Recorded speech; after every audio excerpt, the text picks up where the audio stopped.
ভারতের কলকাতা বিমানবন্দরের রানওয়ের পাশে থাকা ১৩৬ বছরের পুরনো গৌরীপুর মসজিদে নামাজ আদায় বন্ধ করে দিয়েছে সরকার।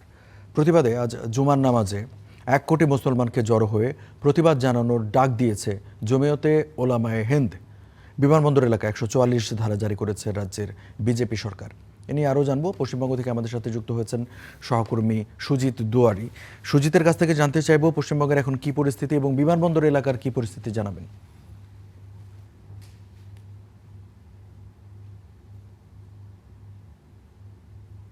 আপনাকে বলে রাখি যে গতকালই ঘোষণা দিয়েছেন প্রাক্তন মন্ত্রী সিদ্দিকুল্লাহ চৌধুরী। তিনি বলেছিলেন যে এই যে দমদম বিমানবন্দরের ভেতরে থাকা যে মসজিদটি সরানোর কথা বলা হচ্ছে, তার প্রতিবাদে এলাকার মুসলিম ধর্মাবলম্বী যারা রয়েছেন তারা পথে নামবেন।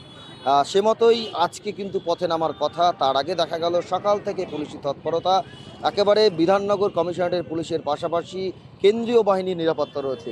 আমি পেছনে দেখানোর চেষ্টা করব, মহিলা বাহিনী যেমন রয়েছে কেন্দ্রীয় বাহিনী, তেমনি আমার ঠিক ডান দিকে এই যে বাঁকড়া বিশরপাড়ায় এম.এ. সরণি রোড, সেই সরণি রোডের সামনে অর্থাৎ বিমানবন্দরের ভেতরে প্রবেশের মসজিদে প্রবেশ করার যে পথ, সেই পথের সামনেই কিন্তু বিশাল পুলিশ বাহিনী ঘিরে রেখেছে এলাকা।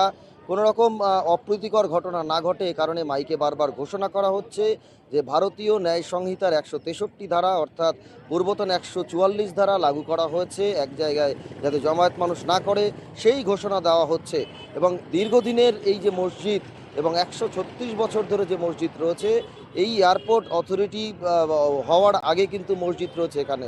অর্থাৎ মুসলিম ধর্মাবলম্বী যারা রয়েছেন তারা বলছেন এয়ারপোর্ট তৈরি করার আগে এটা ওয়াকফ সম্পত্তি ছিল, সেখান থেকে মসজিদ তৈরি হয়, মসজিদে এলাকার বাসিন্দারা সেখানে নামাজ পড়তেন এবং সেই জায়গায় কিন্তু বিতর্ক তৈরি হয়েছে এবং যে কারণেই নিরাপত্তার বলয় মুড়ে ফেলা হয়েছে বাঁকড়া এলাকা। সুজিত, আপনাকে ধন্যবাদ। দর্শক, পশ্চিমবঙ্গ থেকে জানাচ্ছিলেন সহকর্মী সুজিত দুয়ারি।